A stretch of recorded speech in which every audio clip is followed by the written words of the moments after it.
बलौदाबाजार से खबर है। आगजनी के मामले में एक्शन लिया गया है। छत्तीसगढ़ीय क्रांति सेना के प्रदेश अध्यक्ष गिरफ्तार हो चुके हैं। प्रदेश अध्यक्ष अजय यादव को पुलिस ने गिरफ्तार कर लिया है। 10 जून 2024 को कलेक्ट्रेट में जिस तरह से आगजनी हुई थी, सतनामी समाज के प्रदर्शन के बाद आपको बता दें यहां पर हिंसा भड़क गई थी। इस वक्त की बड़ी खबर आपको बता रहे हैं छत्तीसगढ़ से। घटना के बाद से अब तक 200 से ज्यादा गिरफ्तारियां हो चुकी हैं और एक और गिरफ्तारी हाल ही में हुई। हिरासत में लिए गए जोहार छत्तीसगढ़ पार्टी के संगठन मंत्री कोतवाली थाना के सामने बड़ी संख्या में समर्थक जुटे थे। क्रांति सेना और जोहार पार्टी के समर्थक थाने के बाहर भी जुटे हुए हैं। तस्वीरें आपको दिखा रहे हैं, देखिए। लेकिन सबसे बड़ी खबर यह है कि एक और गिरफ्तारी हुई है। आगजनी के मामले में एक्शन लिया गया है। तो देखिए, आगजनी के मामले में यह एक्शन। दीपेंद्र सहयोगी हमारे जुड़ चुके हैं बलौदाबाजार से। दीपेंद्र, एक और गिरफ्तारी, बताइए जरा कहां से ये गिरफ्तारी हुई है? जी बता दें कि रायपुर से ये गिरफ्तारी की गई है। जोहार छत्तीसगढ़ के प्रदेश संगठन मंत्री जो दिनेश वर्मा जी हैं, उनके साथ में जो छत्तीसगढ़ क्रांति सेना है, छत्तीसगढ़ीय क्रांति सेना, उसके प्रदेश अध्यक्ष डॉक्टर अजय यादव को भी गिरफ्तार किया गया है। तो दो लोगों की फिर से गिरफ्तारी हुई है। 1.5 साल के बाद, 1.5 साल बाद, ये घटना के 1.5 साल के बाद ये गिरफ्तारियां हो रही हैं। इस मामले में 13 FIR हो चुकी हैं। कोतवाली थाने में ये 13 FIR हुए थे, जिस पर पहले कार्रवाई हुई थी। बता दें कि कांग्रेस के विधायक से हैं देवेंद्र यादव, उनकी गिरफ्तारी हुई थी इस मामले में। तब से लेकर के अब तक गिरफ्तारियां लगातार चल रही हैं। 200 से अधिक लोगों की गिरफ्तारियां हो चुकी हैं और अब एक बार फिर से जब गिरफ्तारी हुई है तो इसको लेकर के जो हलचल है वो तेज हो गई है। हालांकि क्रांति सेना और जोहार छत्तीसगढ़ के जो लोग हैं, उनके पार्टी के लोग हैं, उनका आरोप है कि बिना बताए पुलिस ने गिरफ्तार की है।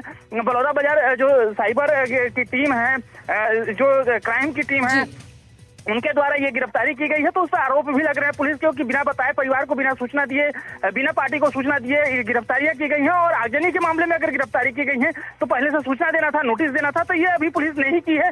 बहरहाल इस मामले में अभी तक पुलिस की तरफ से कोई भी स्पष्ट नहीं किया गया है, न ही कोई जानकारी दी गई है। तो इस तरीके से पुलिस के ऊपर गंभीर आरोप भी लग रहे हैं इस मामले में। जी देवेंद्र, लेकिन जिस तरह से बलौदाबाजार में जो 2024 में घटना हुई थी, बहुत बड़ी यह घटना थी। जिस तरह से सरकारी सामानों को नुकसान पहुंचाया गया था, कई कारों में आग लगा दी गई थी, दफ्तरों में जिस तरह से आग लगा दी गई थी, लेकिन जांच अभी भी चल रही है। 200 गिरफ्तारियां हो गई हैं, लेकिन अभी जो 2 गिरफ्तारी हुई है, अगर ये दोनों ही नाम उस समय सामने आए थे या फिर आरोप लगे थे, तो इतनी देर क्यों लगी गिरफ्तारी में, पहले क्यों नहीं?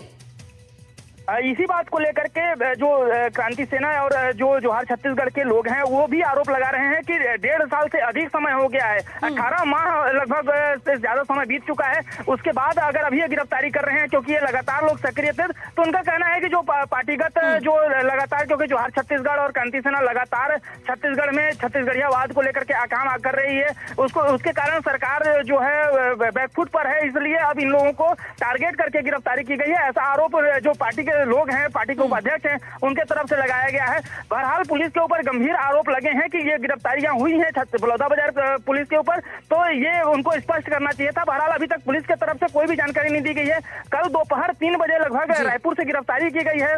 रात भर उनके जो लोग थे वो बलौदाबाजार में मौजूद थे, उनके तरफ से जानकारियां मांगी जाती रही, लेकिन किसी भी तरीके की जो बलौदाबाजार की पुलिस है उन्होंने जानकारियां नहीं दी। मीडिया से भी कोई अभी तक जानकारी साझा नहीं की गई है। चलिए ठीक है, आप नजर बनाकर रखिएगा। बहुत शुक्रिया तमाम जानकारी के लिए। आगे बढ़ेंगे, खबरों में बात करेंगे बलरामपुर की। सुबह तड़के भालू का हमला, भालू के हमले में घायल हुआ शख्स। जावर पंचायत के मगरहरा गांव की यह घटना है। पत्नी के साथ जंगल में दरअसल लकड़ी लेने के लिए गया हुआ था शख्स। पत्नी को बचाने के चक्कर में शख्स घायल हो गया। पत्नी ने घर वालों को जिसके बाद फोन कर बुलाया, ये जानकारी दी, तो घायल को जिला अस्पताल में भर्ती करा दिया गया है। घायल शख्स का अस्पताल में इलाज चल रहा है। तो भालू के हमले की घटना सामने आई है। मेरे बड़े भैया सुबह 8 साढ़े 8 बजे लगभग जंगल गए थे, भैया भाभी दोनों जन, और जिनको 8:30 बजे के करीबन 3 भालू थे, उन्होंने हमला कर दिया, जिससे वो घायल हो गए। फिर मेरे को फ़ोन के माध्यम से सूचना मिला, मैं लेने गया उनको और सीधे लेकर के जिला हॉस्पिटल में। राजू नाम के हैं, राजू पिता बहादुर राम चेरवा।